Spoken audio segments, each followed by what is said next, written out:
Hi and welcome to this Pisces inspired reading for October 2025.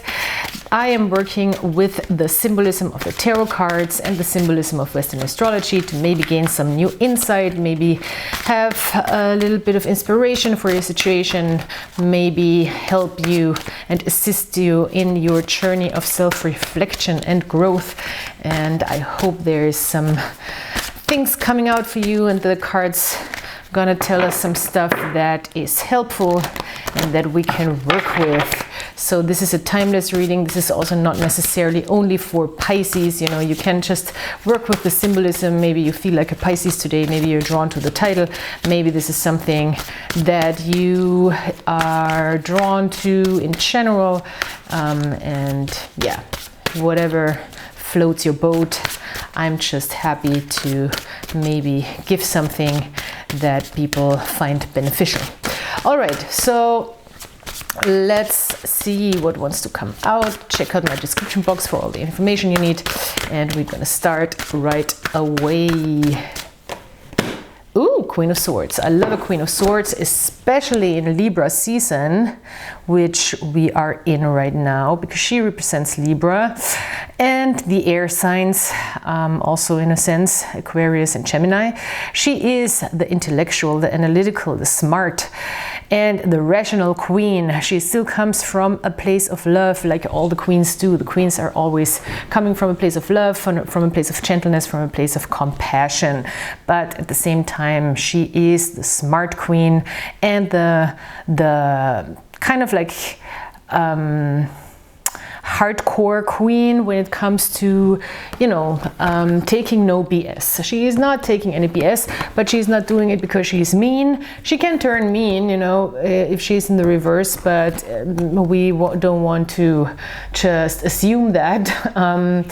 But she comes from a just clear and analytical and direct place. She's a great communicator. She is a great analyst, and she is also often referred to as actually the psychoanalyst of the queens, because she's just very good at pattern recognition and taking in information and working with it, and therefore also cutting off the knowledge that we don't need in a situation, so that new knowledge can grow. And this is also represented, I like to point it out because I love this card so much, by this mask of the old man, of the old knowledge, of the old consciousness that she's cut off, and she is holding in her hand here, and then the new consciousness above her head, which is this head of this baby, and it's symbolized by this head of this baby, can arise therefore. So yeah, she is, you know, tough. She's a tough mother. Not a tough mother F, but a tough mother. So, but smart, you know, and again, comes from a place of justice and fairness, diplomacy and compassion. All right, so this is all things that we can work with right now. We might be a little more analytical about things and not so emotional about things. We might have a clear understanding of a situation. We might also be very receptive to information that's coming towards us. That's also a great character trait of the Queen of Swords. She's really taking in all the information that she can, and then she's kind of like analyzing it and drawing conclusions. So we love her. Good for us that she's here with us. Okay, we're coming out of, ooh, the Hermit. Powerful. There's a lot of wisdom here in this reading. There's a lot of knowledge, wisdom. We've already established some wisdom within ourselves, probably, that we've worked on, or we've looked for. Maybe we did some soul searching the last couple of weeks. Maybe we were a little more isolated from people. Maybe we looked more for answers within ourselves, while being also quite productive. I think the Hermit is quite productive energy as well, because he's about routine, he's about really putting one foot behind the other on his own path, and that's why he also is you know, looking to the ground or on the ground while he's walking. That's why his body is kind of curved, and he has this light with him, he carries his light with him that shines him the way on his next step on his own very individual path. So it's a very beautiful card. We also come out of Virgo season, of course, and this is a Virgo card. The Hermit is also representing Virgo in the tarot, and we can see that here in this little sign that you see where my nails are, so that you know people are not just making these things up. I mean, somebody made it up, but not me. Yeah, and we've during Virgo time we might have found a new path within that we started to also walk. You know, we started to walk the line maybe, and now we're getting more and more clear in our head where this is going.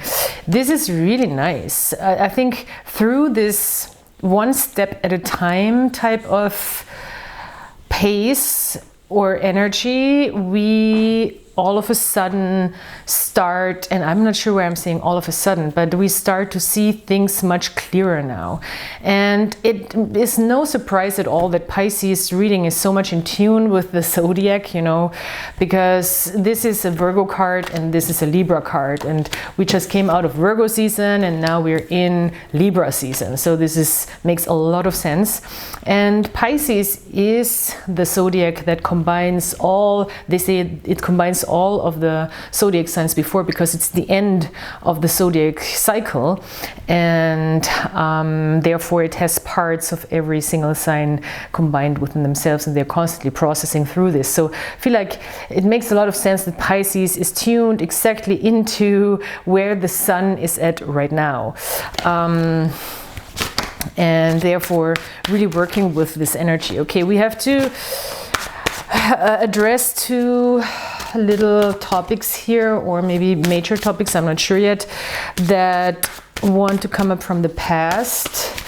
We are gaining also clarity about something with the Queen of Swords, and this could be about these two things here. Oh wow, this is powerful. The Empress. We're stepping into an Empress energy, which is also a Libra card in a more not directly but indirectly, because the Empress is also ruled by Venus and Libra is also ruled by Venus. So the Queen is kind of like a partial energy of the Empress, because the Empress combines all the four queens. So this is a quarter of the Queen energy. I'm sorry, a quarter of the Empress energy, and the Empress is the archetypal feminine energy that really combines all the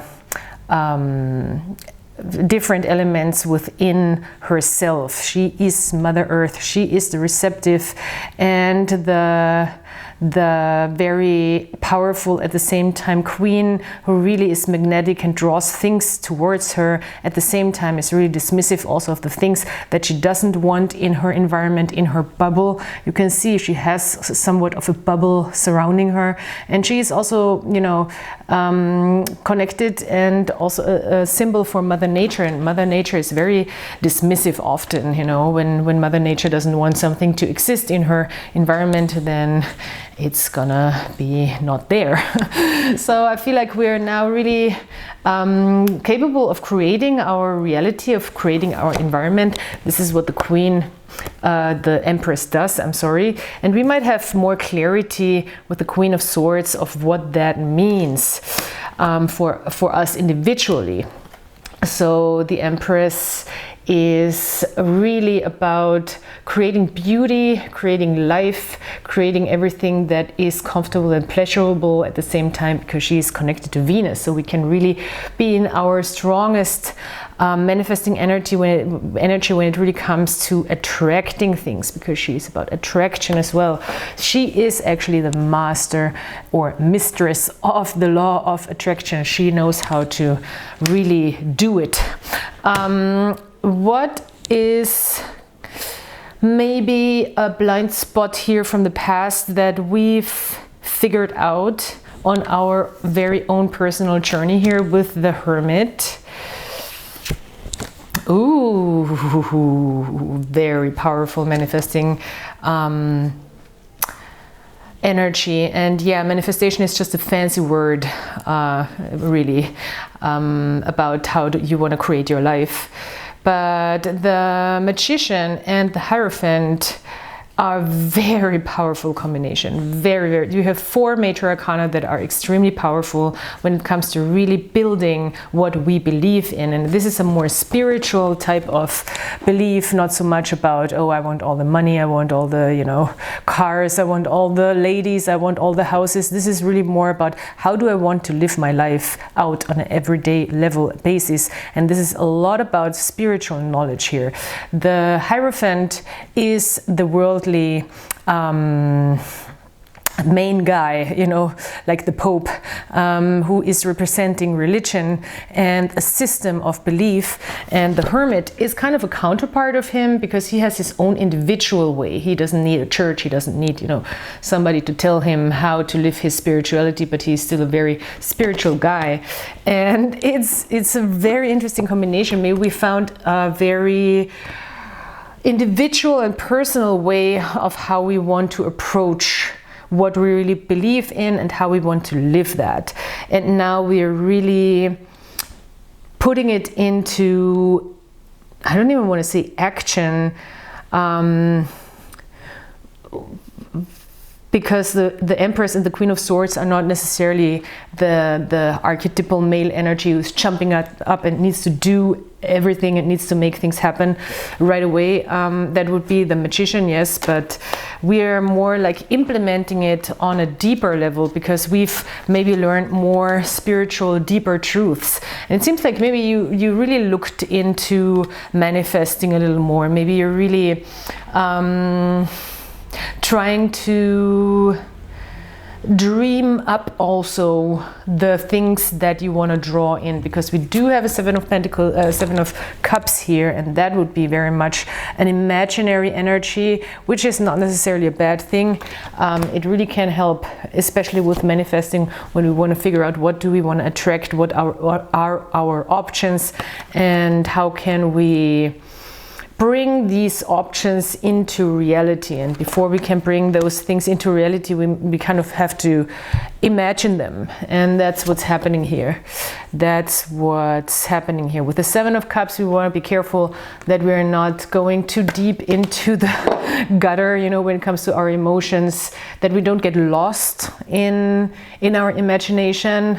Also with the 7 of Cups, just a little disclaimer and a little a warning. I want to say it's just a card of excess and hedonism as well. So we want to make sure that we don't go overboard with the drinking, with the drugs, with the, you know, also with the love drug, with like falling in love in an unhealthy way, you know, where we just get stuck in a situation that is not real but more a fantasy. So this is the things we want to make sure we are not unaware of. Okay, so speaking of relationships, let's go to the relationship part of the reading. We have another person and you that we're looking at, or energies that you're attracting in general when it comes to relationships and friendships, or even family dynamics.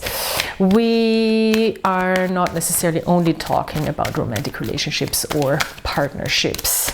So yeah, check out the description box. I say it again while I'm shuffling and preparing these cards, and like, subscribe, comment if you like these readings. There's also already a card coming out, or was falling out here, that we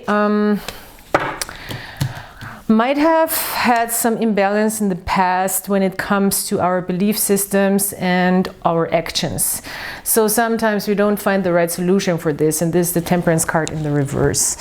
For me, very intuitively speaking, this could mean in relationships that on one hand we believe something, but we are having a hard time acting on it, or we really want to commit to something, but somehow we don't know how, or there's just an imbalance of things within us, of our feelings maybe, and also our desires. Could also very well be with the Temperance card. Sometimes we want something, but then when we have it, we realize maybe we don't want it, or we want to be a certain person for somebody and we realize we cannot be this certain person, or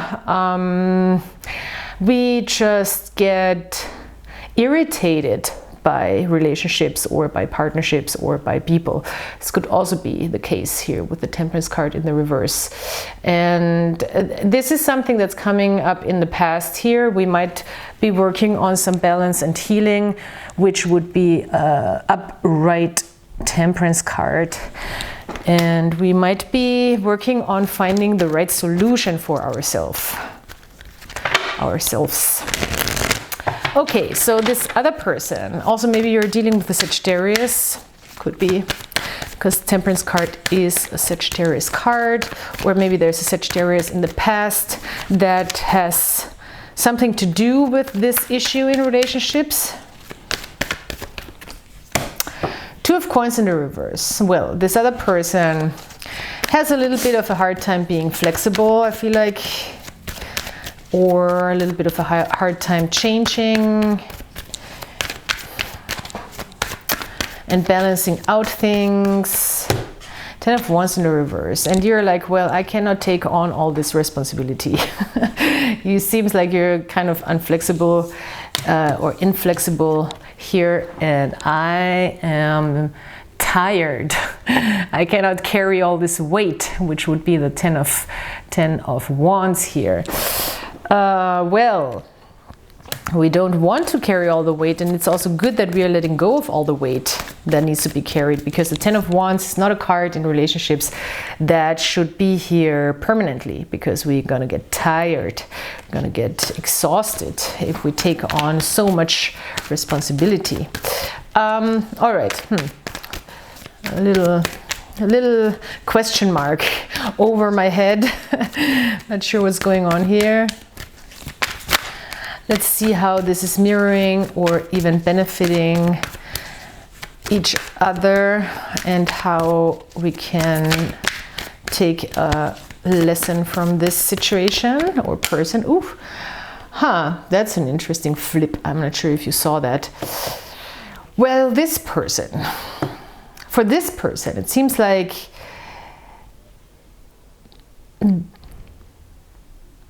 they don't want things to change, and for them it's kind of a success that things are the way they are. I'm not sure if that's something nice to hear, but seems like it's not. I'm also not sure what this person kind of... They have a positive attitude though, but it could also be that they have a positive attitude, but they are overwhelmed with actually walking the walk, and talking the talk. walk it like I talk it. They have it, maybe it's even sometimes you have a positive attitude towards something, and then when you actually do it, you're like, oh, this is actually harder than I expected. I kind of a little overwhelmed with this. This could also be the Moon in the reverse. Wow, yeah, I feel like I've hit a spot here, because something is becoming clear, something is coming up here, something is coming out in the open. Maybe some subconscious dynamics that you've been playing out with people will become clearer and clearer. You will start to understand what's actually going on here with the Queen of Swords and why things are the way they are, and it might just come up out of nowhere or quite sudden. We have a justice card here. So this is about working balanced, in a balanced way, and in also fair and harmonic and diplomatic way with another person. We have the Libra season also, which is also represented by the Justice card. So this is about finding balance, harmony, fairness, and also peace in relationships and justice. This could also really actually represent a relationship or a contract that now is becoming a little more advanced, if that's a thing I'm allowed to say, you know, advanced in a sense like more civil in a sense that you're really not just like acting on your passions and emotions, but also using your intellect to, and your communication and your words and your mind a lot to build a connection that is balanced and fair and okay and working for everybody. So yeah, I love that. This is grown-up stuff. So welcome to the grown-up stuff, Pisces. This was your reading. I'm just going to pull one more card real quick. This is an oracle card that states quotes of famous artists or paraphrases them. So this is Alighiero Boetti, an Italian guy, and he says, know who you aren't. Love that. Find clarity in clutter. Well, not sure, but yeah, sometimes you gotta find the clarity in clutter. There's more than one way to read a map. Love that one. So yeah, just maybe you want to take in the visual of this card. And in case you want to look this guy up, you know, it's always interesting, I think, when I use these cards, when I look up a couple of paintings or artworks of the artist that came out. All right, so yeah, thanks for being here. Please check out the description box, like, subscribe, comment, and I hope you are back with me next time. And I hope you will have a great October, a great Libra season, and I'll talk to you soon. Goodbye.